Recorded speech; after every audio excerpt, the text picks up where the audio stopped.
It's quite an exciting city at the moment, isn't it?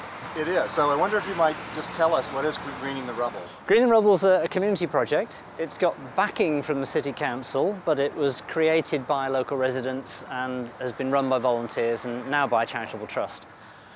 It's a fusion of the keen gardeners, the landscape designers, the people who are trying to make a more livable, walkable city, a smattering of ecologists and a few artists. So there's quite a nice mix of creative and practical people put together. Well, this particular example on Tuam Street was inspired by the fact there's an Art Deco building across the road which survived the earthquake. So our design theme here, done by an artist called Cara Burrows, is Art Deco inspired. The modular units are similar to ones we've used on some of the other sites.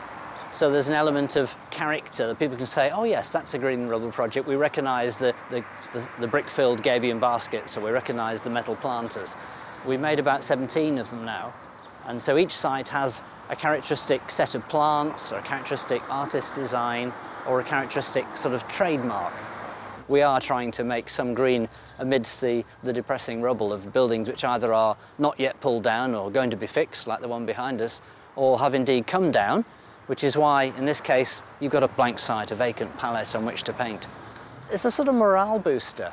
It's a project that's helping us to use our energy as volunteers to make things happen, to feel that we're not entirely powerless in the face of the government bodies and the forces, I suppose, of capital and redevelopment that we can't do much about as individuals. So we're doing our bit.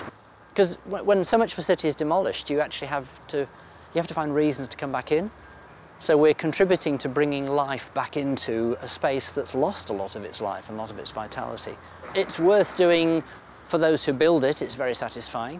It's worth doing for those who visit and use, and the comments they offer, the likes they give us on our Facebook page, the messages of support that come in, the donations that come in. They're all indicators that this is held with some esteem in the hearts of the local population and also the visitors.